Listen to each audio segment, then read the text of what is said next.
Marquee man in a marquee matchup tonight at Staples Center. That is the iconic Staples Center marquee. The 76ers wrapping up their two-game stop in the City of Angels against the LA Clippers. How you doing? I'm Brian Seltzer. Great to be with you here on the 7-6 Live Countdown presented by Tissot. Lauren, this figures to be a good one. Yes, indeed, Seltz. And we got to shout out our man, Nick McCain, for that edit to open up the show. He's our man on the ground with the team this season. And that got me hyped. I'm excited for this one, Seltz. Hard to not be. A bummer, let's say this right off the bat. Would love for Joel Embiid to have been healthy and available in tonight's game, considering the 76ers are the best team in the East, second best team in the NBA. The Clippers are third out West. But no Joel Embiid, but still the Clippers have plenty of star power. Paul George playing great. Kawhi Leonard, obviously. So Ben Simmons, you would think, is going to have his hands full along with the rest of the 76ers tonight in a marquee Saturday night matchup in downtown LA at Staples Center. Speaking of Joel Embiid, let us get right to some news. The 76ers giving us this update about a half hour or so ago. Lauren Rosen on Scoop Part 1. Joel Embiid continuing to progress well through his rehab program. He has resumed on-court basketball activities while ramping up his conditioning. So that was update number one. Positive news on the Joel Embiid front. And then the second bit of news was about one of the newest 76ers who was acquired on Thursday at the trade deadline. And that, of course, is George Hill. Hill is out for tonight's game. He has a right thumb condition that he got a surgery procedure on a few weeks ago, back in February. He is going to resume on-court basketball activities in the coming days, and the next update on his status is going to be provided as appropriate about George Hill. So no George Hill for the 76ers tonight. Obviously no Joel Embiid.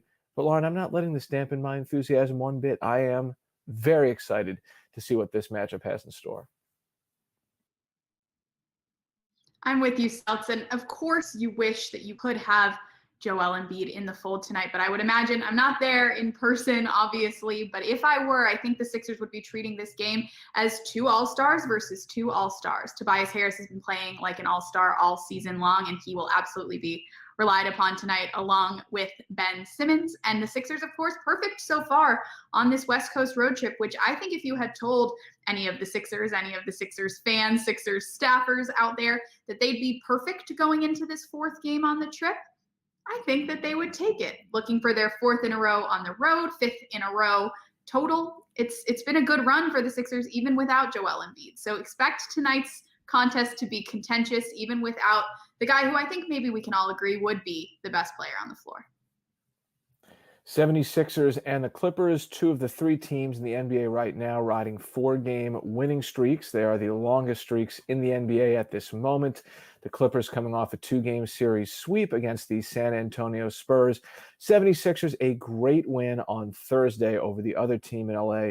No, there wasn't LeBron. No, there wasn't AD. But heat check, there was DG, Mr. Three Rings. Maybe he's going to try and make it four rings.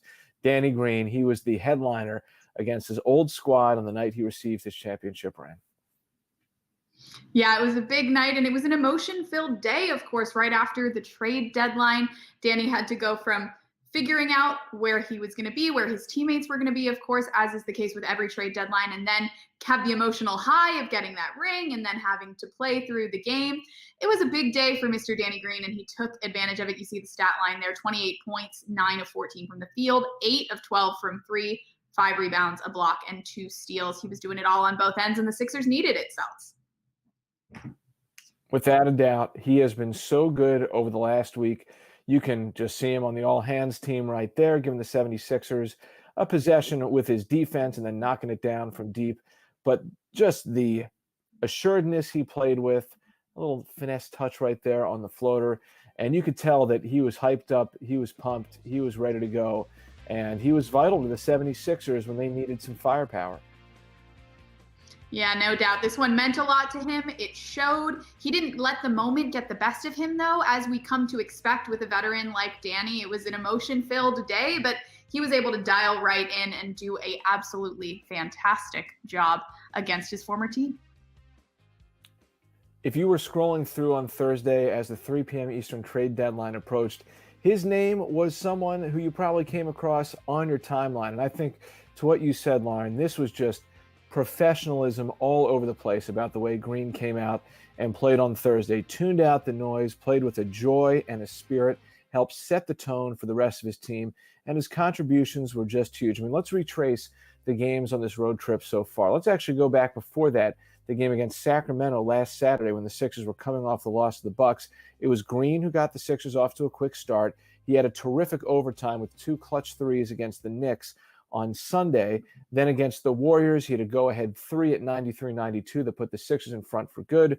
We just saw what it did against the Lakers. So Danny Green, yeah, he's a vet who brings spirit and vibes, but he has been delivering on the court.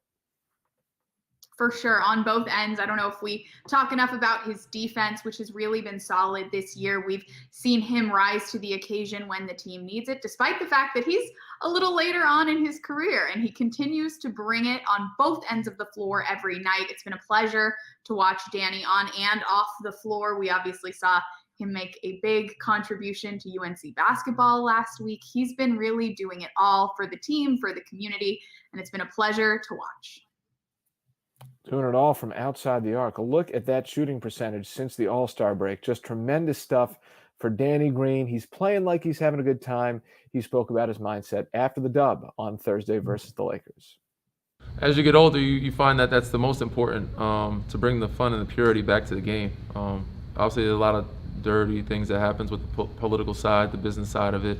But the only way to really enjoy it and to bring it back to that childhood, of you being a kid in the backyard, is to find ways that, and as you get older, you got to find ways also to get yourself into the game mentally, emotionally, find some adrenaline. And the only way to do that, listen to music, bump music, have fun with your teammates, to get your body going.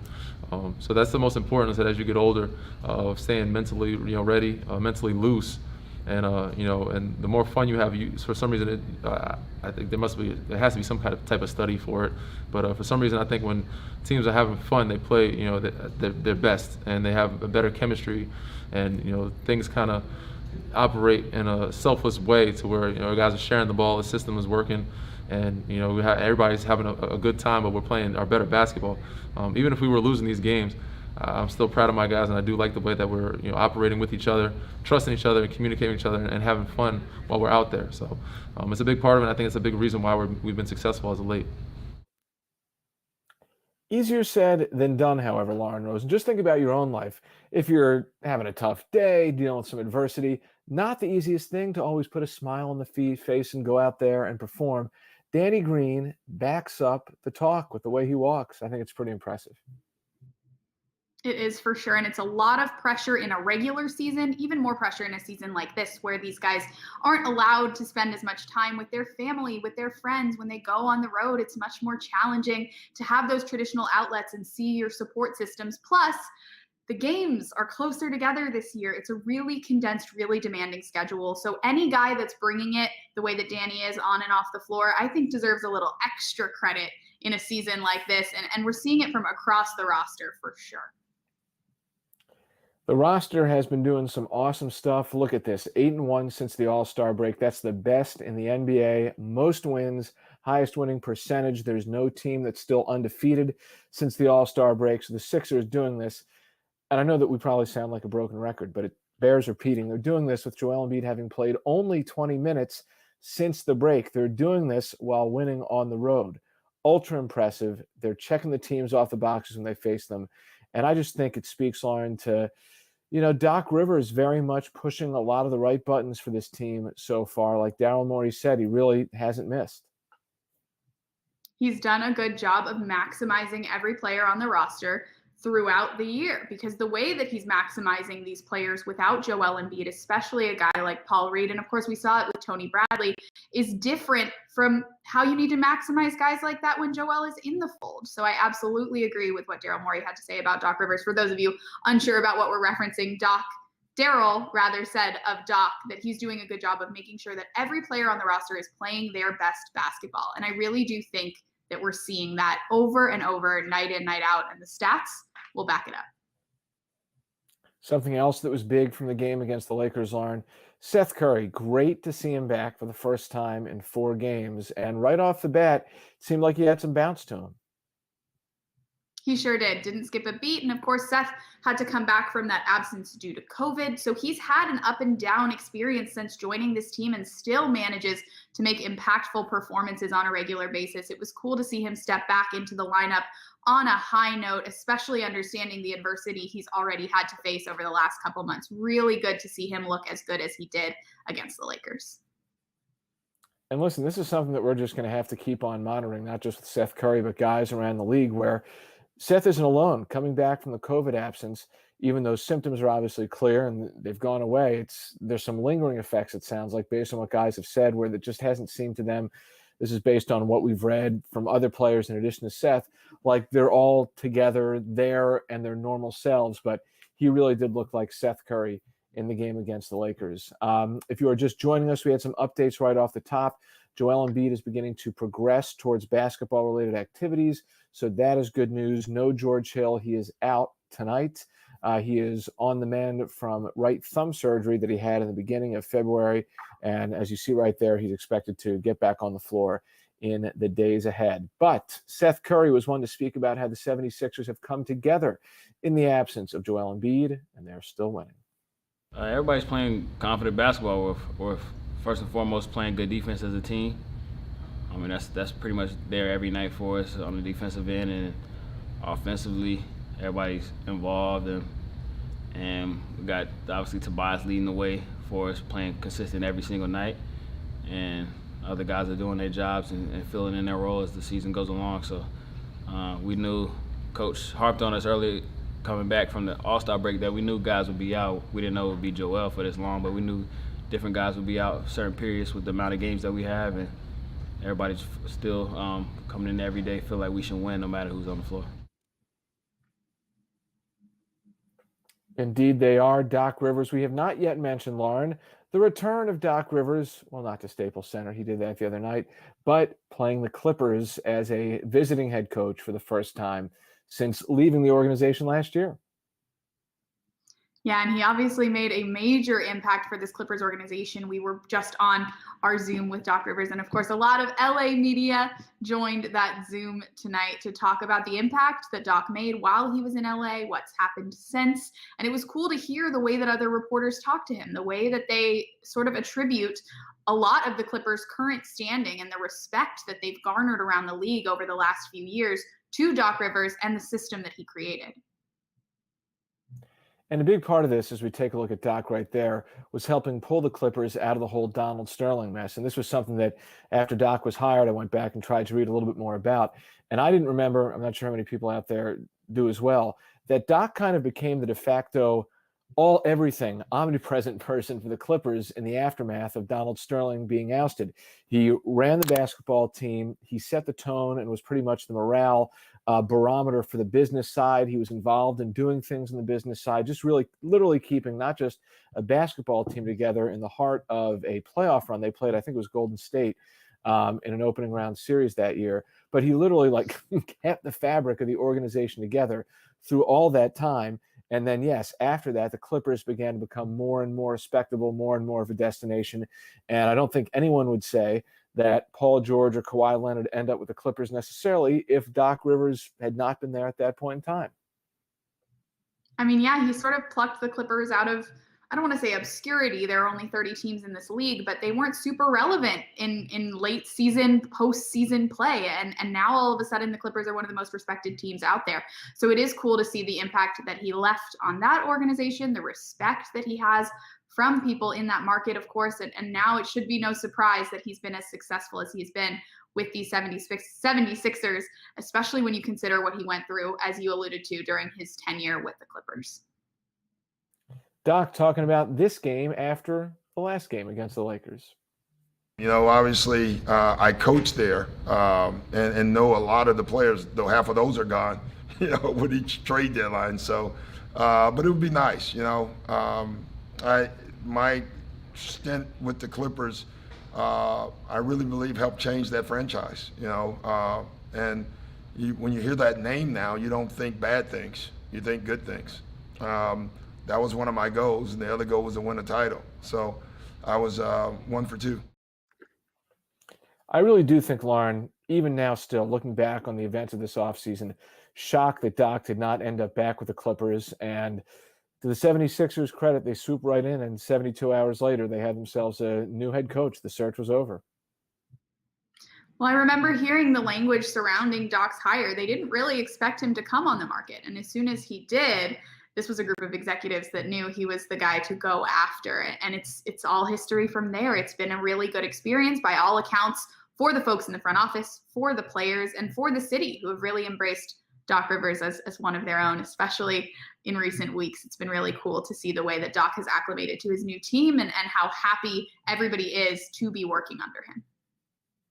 And lo and behold, when Doc got to the 76ers, there were a couple faces who he had while he was with the Clippers. For sure. It's really interesting to see Doc reunite with Tobias Harris, who, of course, is playing maybe his best basketball.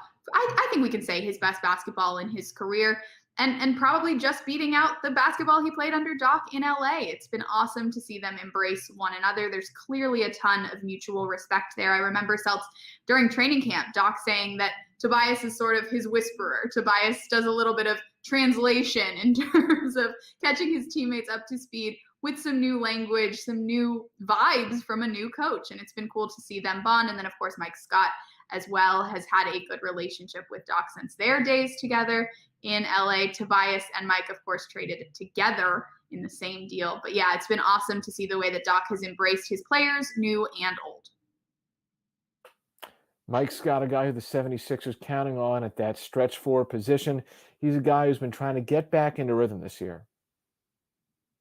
He has been, and we've seen some flashes of what Mike can do. Certainly confident, certainly knows how to get the shots to fall, never scared to take that shot. And this morning I got to talk to Mike. Undefeated on this road trip so far. How are you feeling about where the team is at without Joel, and how much are you looking forward to bringing him back in, considering the success you guys have had? Like you said, the chemistry is there. We're gelling at the right time. Of course, when Joel gets back, it will be a much more powerful team. But right now we're getting some time together, gelling with us, gelling with the teammates on and off the court, and it's been good.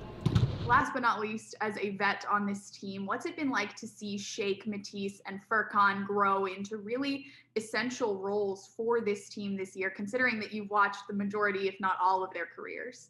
It's been great. They put the work in, they put the time in. On off days, they're in there, they're in the gym working on their bodies, working on their shots. So, what everyone's been seeing, it's no surprise. They put the time in, they put the work in.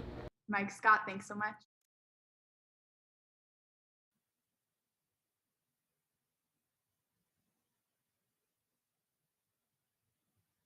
I'm going to do some interpretive lip sync reading of Lauren Rosen. Mike Scott, what a guy. I miss the hockey jerseys. I miss them as well, Seltz. Sorry about that, everybody. I was just saying that it's been cool to watch different veterans step up in different ways. We talked about Danny Green. We talked about Tobias Harris. Mike Scott, definitely a leader on this team, even if he's not the most vocal one.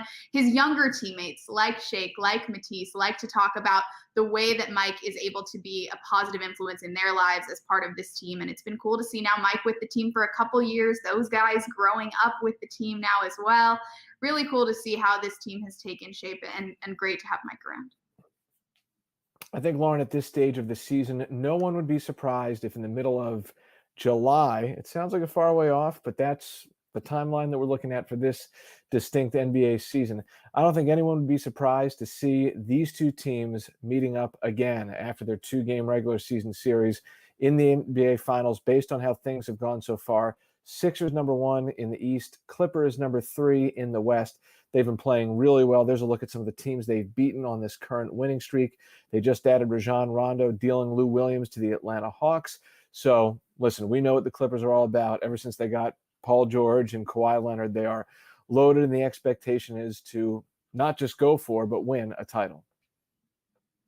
For sure, similar expectations to their opponent 76ers tonight. Someone is going to have a 5-game winning streak at the end of tonight, and someone is going to be looking to build a winning streak up once again. It's been cool to watch this Clippers team from afar, a similar sort of trajectory, right? Stars that have now been together for I guess a little over a season. Our stars have had a little bit more time together, but it's been cool to see teams sort of grow from the bottom and now be at the top of their conference. So similar parallels around this matchup all over the place. All right, I'm going to do it. It is time to do a time check. My Tissot Chrono XL NBA Special Edition is telling me that it's time for the Tissot keys to tonight's game between the 76ers and the LA Clippers at Staples Center. They will meet again in a few weeks. Lauren, your key tonight is? My key is one that I think you and I have both used before. I went with a full 48. This, of course, is a very respectable opponent. These LA Clippers are strong. These 76ers also strong. And when you look at the last few wins, there have been lapses, there have been lags. You've heard the Sixers talk about needing to be better late in games, not letting teams creep up on them. So if they start strong and are able to string together that full 48 that they've been looking for, I think the Sixers could pull this one off. The LA Clippers, for me, my key, well, one, they are a terrific team shooting the basketball, particularly from three-point territory. They're number 4 in the league in threes made. They have the best three-point shooting percentage of the team in the league, shooting over 41.5%. So listen, you got to watch the wings. That means Ben Simmons, Tobias Harris. It looks like Kawhi's going to play tonight. We know Paul George is out there. Watch the wings, lock in on them. We also know that there are three-point shooters abound, including Luke Kennard, who they picked up earlier this season. So yes, that three-point perimeter defense is going to be vital and pivotal for the 76ers tonight. And those are our keys to the game, brought to you by Tissot. We had to shout out my guy, Luke Kennard, one time before we got to the end of this show. Luke and I at Duke together. Great guy. Wish him all the best. Not necessarily all the best tonight. Hope the Sixers have all the best tonight. Well put. Love those connections. Give the people some background. I was at Duke when Luke was at Duke, and we've stayed friends since. He's a wonderful human, and it's been cool to see him get some success, sign that new contract, and I look forward to seeing what he's able to do as an LA Clipper. Yeah, he was good in Detroit. If I'm talking over you, Lauren, right now, if I was talking over Lauren right there, my internet fritzed, and I was on a freeze frame of Lauren. Great, love that. Always, blind squirrel finds a nut every now and then. All right, before we get out of here, we do have talk about flying blind. Let's go to the screen grab, please, if we have it. I'll just let you do the talking here. Yeah, if you guys are watching with us now, you deserve to have first eyes on this screenshot of me with Daryl Morey yesterday. We got to catch up about all things trade deadline, what he's most excited about looking into the season ahead. And he tried on some virtual costumes. It was a lot of fun. Always a pleasure to hear from the president of basketball operations himself, Daryl Morey. That will be out, I believe, on Monday, if I'm not wrong, Seltz, in our Mailbag Monday traditional podcast. It was awesome to catch up with him.